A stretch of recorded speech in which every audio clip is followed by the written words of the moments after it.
Hey, and welcome to another video. Today, I want to talk about the Ford Mustang paradox. A lot of you are probably asking, what is a Ford Mustang paradox? Basically the paradox of what car does your car get compared to? What car does your car have to compete with? There's lots of cars that have this paradox, but a lot of the paradoxes all add up to the same thing. It's all horsepower, cost, and looks. It doesn't matter if it's a new car, old car, or if it's just a car that's not even out yet. It'll always get compared to a Ford Mustang. They've been around for so long and so many generations love them that even if you have a classic car, it will still get compared to the classic Mustang of that era too. Because let's face it, you can hate the newer Mustangs, but you can always fall in love with the older ones. Let's face it, these cars have been made for years. You can love them, you can hate them, but you will always get compared to a Ford Mustang. Because you're either chasing the model year or you're chasing the power. Because even when it comes to newer cars, you're still chasing that comparison to a Ford Mustang. Because let's face it, whenever you hear people review cars, they always compare it to other cars in the same price range.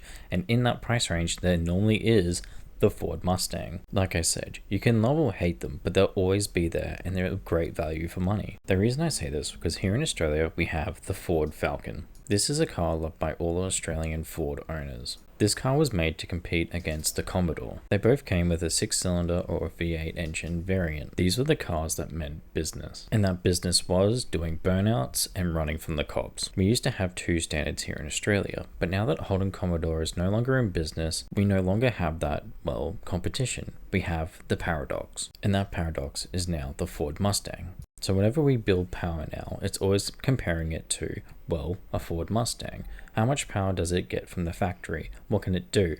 What does it sound like? What is it modified? What different variants of this car can you get and how much are they compared to another car? You get stuck in a vicious loop with these cars because there's so many different variants of these cars as well, and they can pretty much do anything.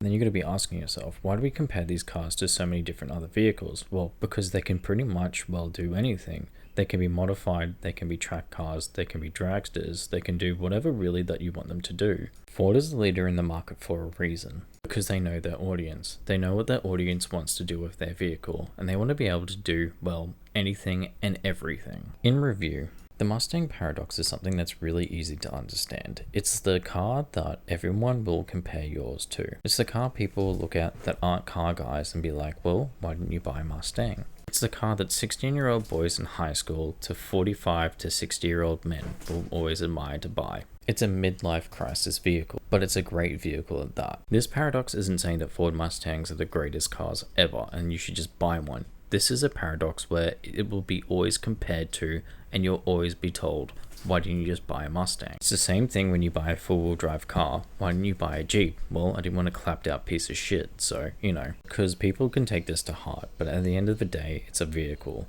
It's something that you'll love and you'll hate. But let's face it, if you drive a slow car, you're going to get compared to a Ford Mustang. When you're looking at buying a new vehicle, you're going to compare it to a Ford Mustang. When there's a group of people larger than 5 and there's a Ford Mustang, you better step back. The Ford Mustang isn't the greatest car in the world, but it is a car that we will get compared to constantly. And you'll strive to actually try and beat. Because once you get into that modification world, you'll bet all your chips on trying to beat a Ford Mustang. Because every one of us knows a car guy that says, at least I'm faster than a Ford. Thank you guys for watching, and I'll catch you in the next one. Don't forget to like, comment, and subscribe.